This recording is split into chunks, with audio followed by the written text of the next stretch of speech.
Starting today, I can announce this government will begin the biggest sustained increase in defence spending since the end of the Cold War. Yeah. We will deliver our commitment to spend 2.5% of GDP on defence, but we will bring it forward so that we reach that level in 2027.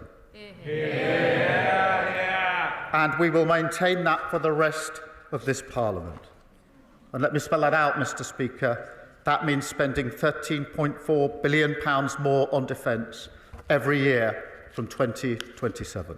But, Mr. Speaker, in the short term, it can only be funded through hard choices.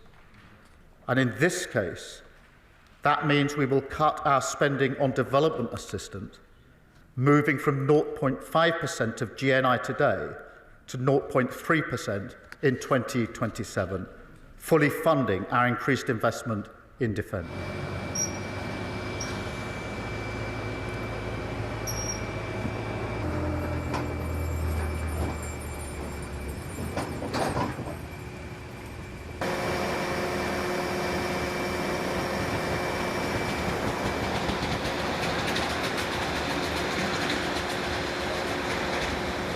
Children all across the world will be affected by this decision. It's something which we are stunned by, and it's something which we think is a very harmful decision. Clearly, the importance of increasing defence spending, given what's happening in the world, we can see the clear rationale for that.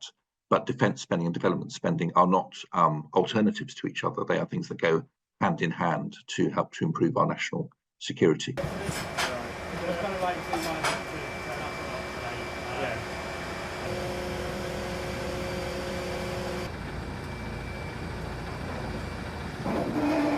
This is money that goes to help when there's a humanitarian crisis. So it's money that's going to help, for example, sort of children and people affected in Ukraine, in Sudan, in Gaza, in sort of some of the places where there are conflicts at the moment.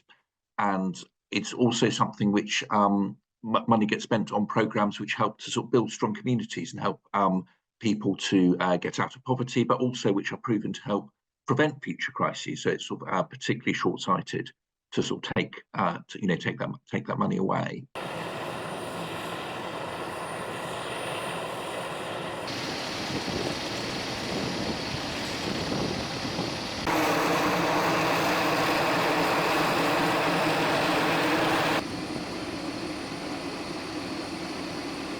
This is a very worrying development, and certainly there are a number of different countries which are making what we regard as the wrong choice around reducing development spending, and particularly in cutting back on that international cooperation, which we know is so vital.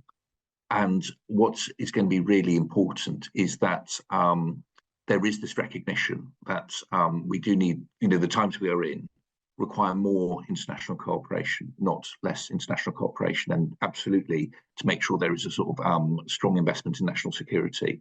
But that working together, that investing in development is a key part of that, not an alternative to it. Together and with strength. A new approach to defence. But, Mr. Speaker, in the short term, it can only be funded through hard choices. And in this case, that means we will cut our spending on development assistance, moving from 0.5% of GNI today to 0.3% in 2027, fully funding our increased investment in defence. We are stunned and appalled by the decision that's been made today. It will harm children who are growing up in some of the toughest circumstances, and it will also undermine our national security.